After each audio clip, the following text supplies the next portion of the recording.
Hello दोस्तों, मेरा नाम है जीशान और आप देख रहे हैं अपना यूट्यूब चैनल इंडोविजन सर्विसेज।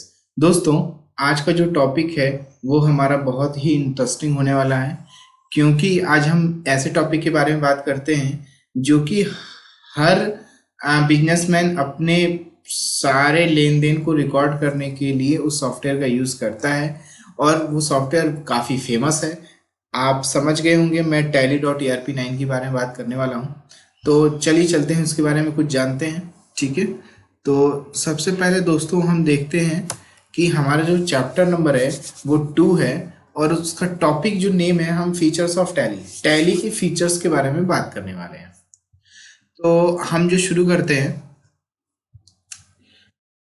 सबसे पहले आता है फीचर्स ऑफ टैली। ठीक है, कि टैली के कौन कौन से फीचर्स हैं।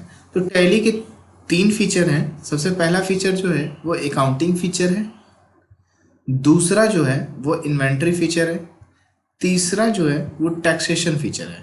ठीक है दोस्तों, हर अकाउंटिंग फीचर, इन्वेंट्री फीचर और टैक्सेशन फीचर के अंदर बहुत सारे फीचर्स हैं, तो हम उसमें एक एक पे बात करेंगे। ठीक है, तो चलिए देखते हैं, शुरू करते हैं। सबसे पहले हम देखते हैं अकाउंटिंग फीचर। अकाउंटिंग फीचर में सबसे पहला जो फीचर आता है वो आता है मेंटेन अकाउंट। तो दोस्तों, हम अपने जो बिजनेस के ट्रांजैक्शन को रिकॉर्ड करते हैं और हम अपने अकाउंट को क्या करते हैं, मेंटेन करते हैं, और वो मेंटेन करने की जो फीचर्स होती है वो टैली में अवेलेबल है और जिसे हम अकाउंटिंग फीचर कहते हैं। ठीक है, दूसरा जो हमारा फीचर्स होता है वो होता है मल्टीपल करेंसी।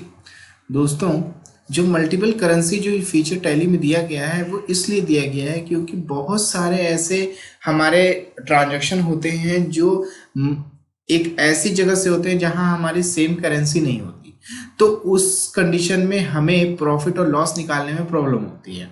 ठीक है, तो उसके लिए क्या है कि हम यहाँ पे मल्टीपल करेंसी के फीचर्स को यूज करके अपना प्रॉफिट एंड लॉस निकाल सकते हैं और ये भी पता कर सकते हैं कि दूसरे करेंसी के हिसाब से हमारा कितना व्यापार में लाभ हुआ या कितनी हानि हुई।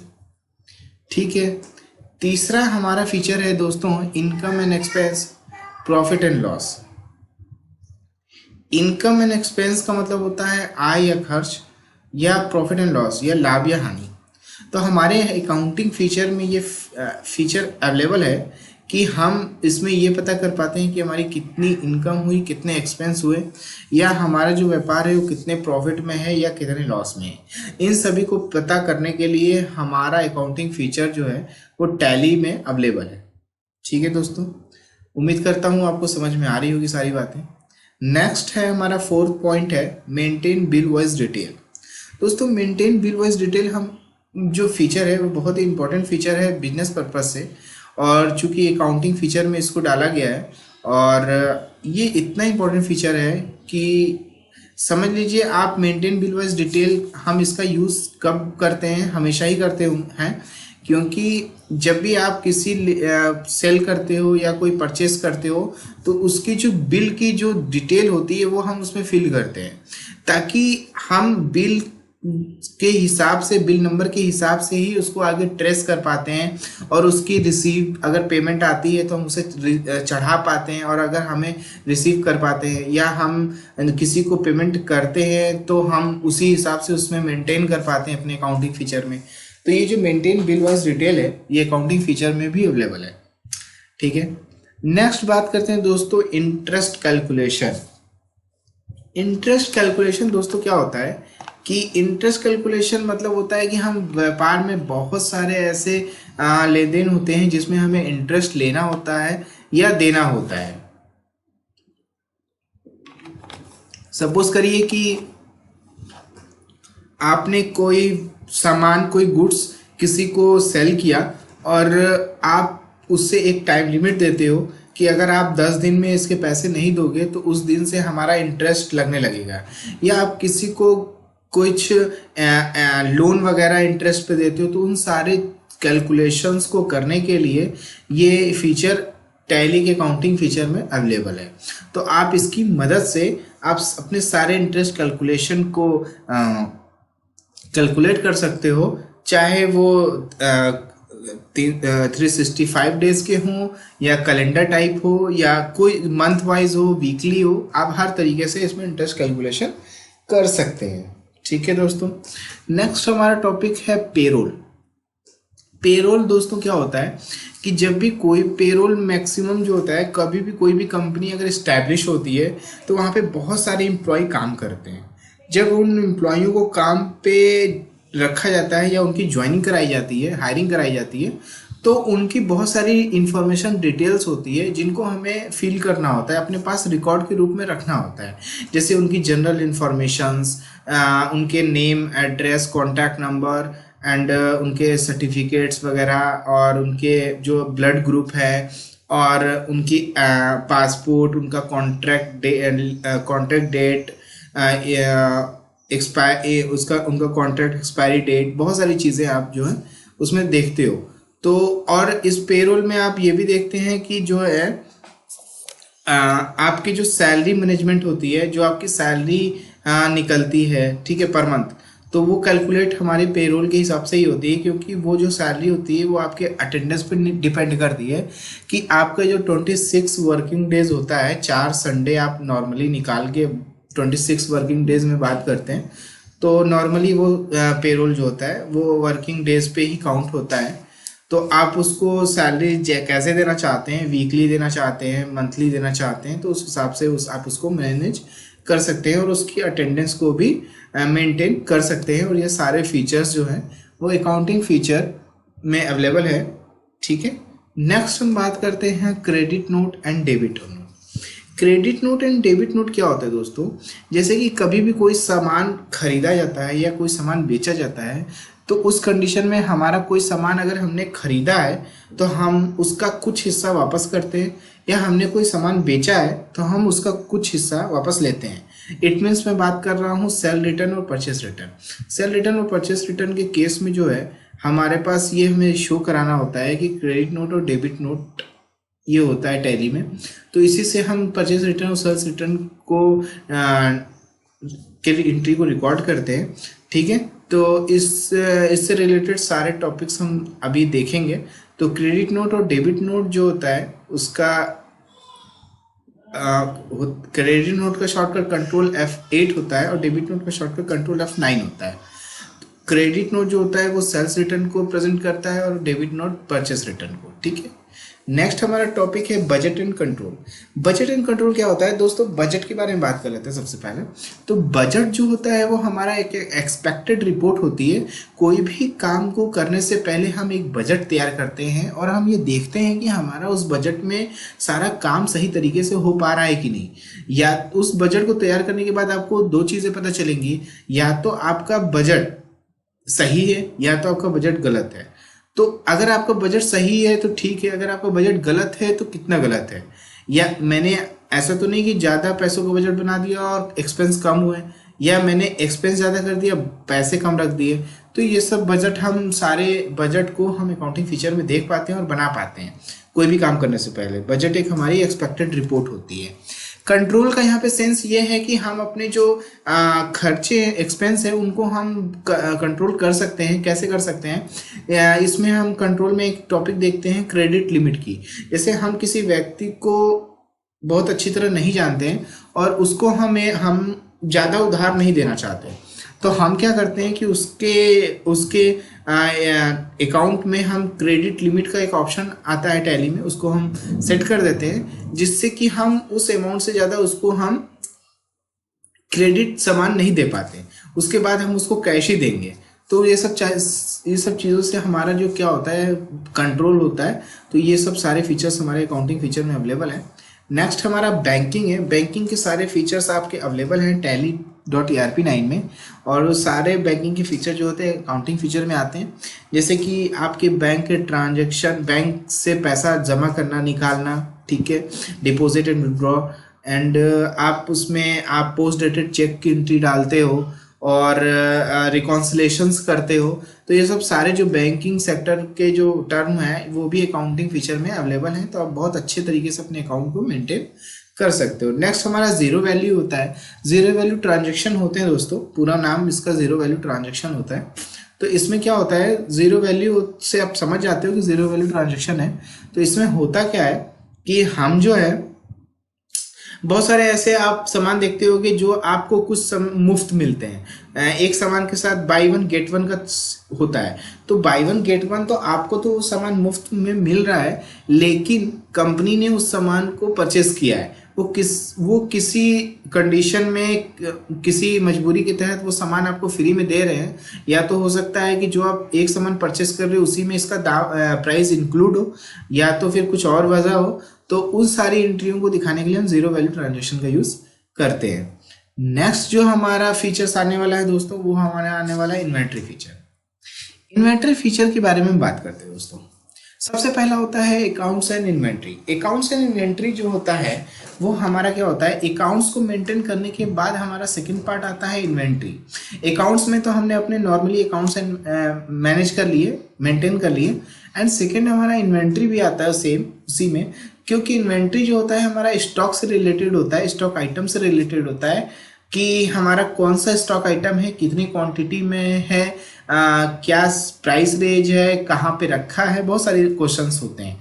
तो उन सारे इन्वेंट्री को मैनेज करने के लिए हम इन्वेंट्री फीचर का यूज करते हैं और ये tally.erp9 में अवेलेबल है। नेक्स्ट हमारा है मल्टीपल लोकेशन। मल्टीपल लोकेशन जो दोस्तों होता है, मल्टीपल लोकेशन का यहाँ पे मतलब गोडाउन से है, क्योंकि हमारा अगर एक व्यापार है, बिजनेस है, और वो कई स्टेट या कई जिलों या कई डिस्ट्रिक्ट्स में फैला हुआ है, तो हम हर जगह एक एक लोकेशन बनाते हैं। उन सारे लोकेशनों को हम एक साथ टैली में एक ही फीचर्स में यूज कर सकते हैं और उस सारे लोकेशंस को मेंटेन कर सकते हैं कि गोडाउन में कितना स्टॉक पड़ा है और हमारे सॉफ्टवेयर में कितना स्टॉक दिख रहा है, दोनों सेम होता है और इसे मेंटेन करना पड़ता है। ठीक है, तो ये सारी चीज़ें हम इसमें देख पाते हैं इन्वेंट्री फीचर में। नेक्स्ट हमारा जो होता है स्टॉक कैटेगरी होती है। स्टॉक कैटेगरी मीन्स जो होती है, हमारा तो स्टॉक आइटम होता ही है, लेकिन उसके साथ कैटेगरीज भी होती है। जैसे कि मान लीजिए हमारा जो बिजनेस है वो लैपटॉप का है, तो लैपटॉप में बहुत सारी कंपनियां आती हैं, जैसे डेल के लैपटॉप हो गए, आपके HP हो गया, एसर हो गया, लेनोवो हो गया, बहुत सारे लैपटॉप्स की कंपनियां आती हैं।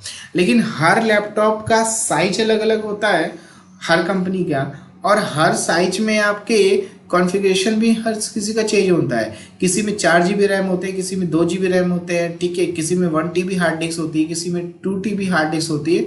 वो अपने नीड के अकॉर्डिंग आप उसको परचेज करते हो। तो वो सारी क्या हो गई, कैटेगरीज हो गई। ठीक है, नेक्स्ट हमारा जो टॉपिक है वो एक्सपायरी डेट्स पे है।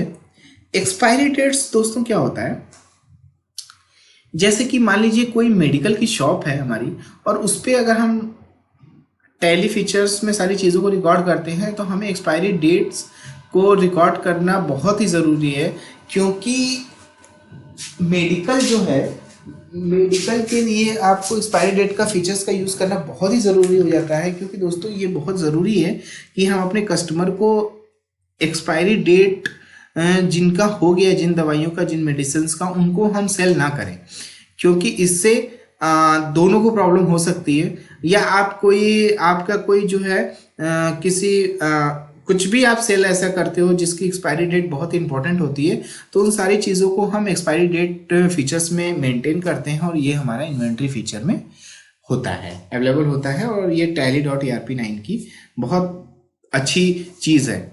नेक्स्ट हमारा है purchase and sales order. Purchase and sales order क्या होता है कि दोस्तों जब हम कोई सामान खरीदते हैं तो हम क्या करते हैं कि सबसे पहले हम परचेस ऑर्डर, मतलब कि हम खरीदने से पहले हम उसको बताते हैं कि हमें ये चीज़ चाहिए, तो वो हमारा क्या होता है, परचेस ऑर्डर होता है। इसी तरह हम कोई सामान बेचते हैं तो हम सबसे पहले सेल्स ऑर्डर लेते हैं। ठीक है, तो हमें जब मिलता है तभी हम सेल्स करते हैं, हमें ऑर्डर मिलता है तभी हम सेल्स करते हैं, और हम पहले ऑर्डर देते हैं फिर परचेस करते हैं। तो ये सारे प्रोसेस जो है हमारा परचेस एंड सेल्स ऑर्डर में आता है, और ये भी हमारा एक इन्वेंट्री फीचर का पार्ट है, और बहुत ही बेहतरीन पार्ट है परचेस एंड सेल्स ऑर्डर। तो इसके बारे में हम बात करते रहेंगे आगे। नेक्स्ट टॉपिक हमारा आता है डिस्काउंट। डिस्काउंट मतलब दोस्तों छूट। छूट ये बहुत तरीके से हो सकती है। छूट जो होती है वो सेलर द्वारा बायर को मूल्य के रूप में या प्रतिशत के रूप में दी जाती है छूट। अब वो छूट जो है, अब स्टॉक, अब उस छूट जो है वो परसेंटेज के भी रूप में हो सकती है और अमाउंट के रूप में भी हो सकती है। आपने बहुत बार देखा होगा कि किसी शोरूम में कहीं पे भी जब आप खरीदने जाते हो कोई सामान तो आप देखते होगे लिखा रहता है कि 10% की छूट, ठीक है, या तो आपको लिखा रहता है कि इतने से इतने रेंज तक के सामान खरीदने पर या 1000 से 3000 तक की शॉपिंग करने पर 500 रुपये की डिस्काउंट।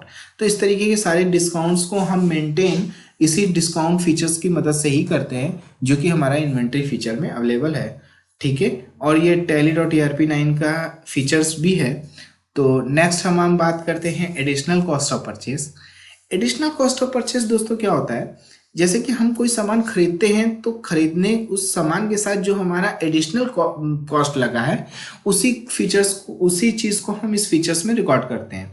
एग्जाम्पल के तरीके से हम समझते हैं दोस्तों कि मान लीजिए कि हमने एक लैपटॉप खरीदा 10,000 रुपये का और उसे हम बेचना चाहते हैं। तो हमने 10,000 रुपये का लैपटॉप खरीदा, लेकिन हमने जहाँ से मंगवाया है वहाँ का हमने जो है ट्रांसपोर्ट चार्ज भी दिया है 200 रुपये। तो वो टोटल कॉस्ट हमारे पड़ गई 10,200। और अगर हम उसको ऐड ना करें तो अभी हम उस लैपटॉप को कितने में बेच देंगे, 10,000 प्लस में। लेकिन अगर हम 10,000 प्लस में बेचते हैं तो हमारा टोटल कॉस्ट लैपटॉप पे कितना पड़ा, वो 200 जो ट्रांसपोर्ट कॉस्ट है वो भी हम इस अपने स्टॉक्स में ही जोड़ते हैं।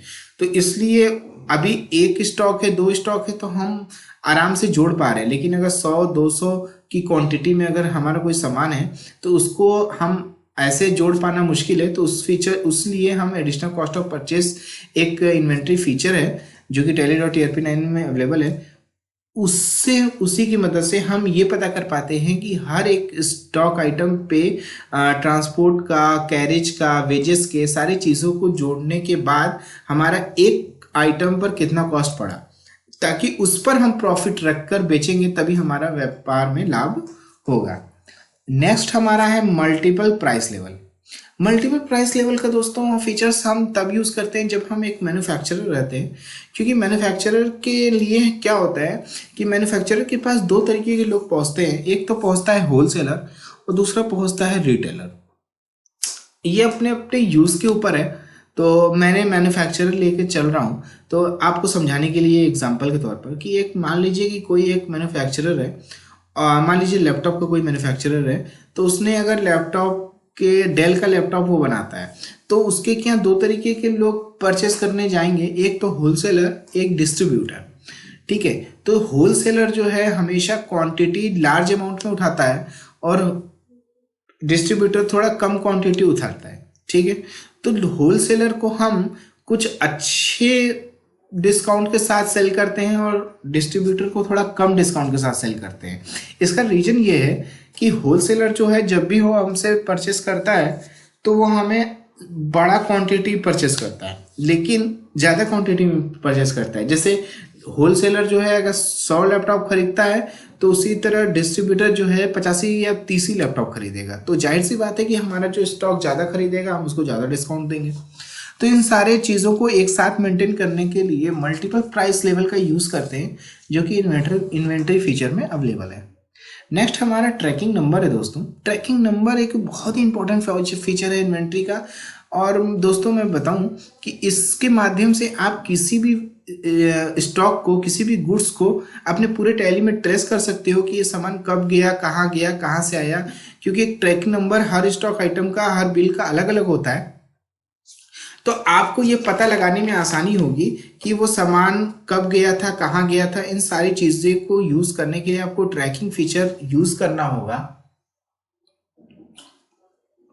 और ये इन्वेंट्री फीचर में अवेलेबल है। नेक्स्ट हमारा रिजेक्शन इनवर्ट और आउटवर्ड है।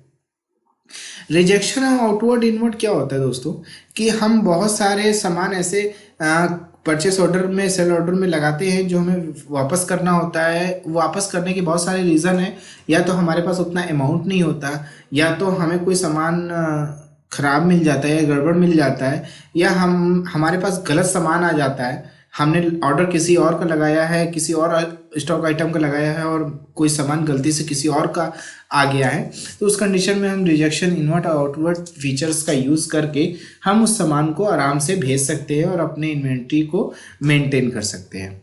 नेक्स्ट हमारा जो फीचर है दोस्तों वो है टैक्सेशन फीचर। टैक्सेशन फीचर जो होता है गुड्स जीएसटी जो होती है, वो 3 फीचर होते हैं इसमें टैक्स के। जीएसटी मतलब goods and services tax, TDS मतलब tax deduction at source, and TCS and tax collected at source. GST मतलब दोस्तों क्या होता है कि आपको अच्छे से पता होगा कि जीएसटी जो है एक ऐसा टैक्स है जिसका ये स्लोगन है कि एक राष्ट्र एक कर, एक राष्ट्र एक कर और एक देश। ठीक है, तो जिसको हम लोगों ने जो है उसको 5 रेट में बांट रखा है, 5 रेट इसके लगाए रखे हैं। हर रेट में स्टॉक आइटम्स को रखा गया है। तो 5 रेट में बता देता हूँ आपको, 0%, 5%, 12%, 18% और 28%। 5 रेट लगा रखे हैं और ये जीएसटी जो है पूरे भारत में 1 जुलाई 2017 को लागू कर दिया गया था। नेक्स्ट हमारा टीडीएस आता है, टैक्स डिडक्शन एट सोर्स। दोस्तों टीडीएस हमारा जो है ऐसी चीज़ों पर लगता है जहां से इनकम जनरेट होती है। ठीक है, इनकम जनरेट होने के लिए बहुत सारी चीज़ें हैं, जैसे कि टीडीएस लगता है सैलरी पर 10% टीडीएस कटता है। ठीक है, उसके बहुत सारे कंडीशंस होते हैं जो इनकम टैक्स एक्ट 1961 के तहत लगता है। तो आपको बहुत सारी चीज़ें देखनी पड़ेंगी। अभी सिर्फ मैं फीचर्स के बारे में बात कर रहा हूँ, तो अभी मैं बहुत ज़्यादा डिटेल नहीं जा सकता। तो टैक्स डिडक्शन सोर्स में सैलरी होती है, फी कंसल्टेंसी होती है, टेक्निकल सर्विस होती है और बहुत सारी लॉटरी सेल्स टिकट होती है। ठीक है, बहुत सारी चीज़ें होती हैं, तो उसमें हम एक एक करके देखेंगे। और नेक्स्ट हमारा है TCS, tax collected at source. Tax को कलेक्ट करना होता है। ठीक है, उसमें क्या होता है, ये income tax act 1961 section 206C के तहत लिया जाता है। इसमें जो है हमारा अल्कोहलिक लिक्विड होता है और उसमें 1%, उसमें और टिम्बर होता है, टेंडी लीव्स होते हैं, प्लाजा होते हैं, पार्किंग प्लॉट होता है, बहुत सारी चीज़ें होती हैं। तो सारे सब टीसीएस में कलेक्ट होते हैं। ठीक है, उनका अलग अलग टैक्स रेट है। तो उम्मीद करता हूँ आपको वीडियो पूरी समझ में आई होगी। और यहीं के साथ दोस्तों अभी हमारा जो है नेक्स्ट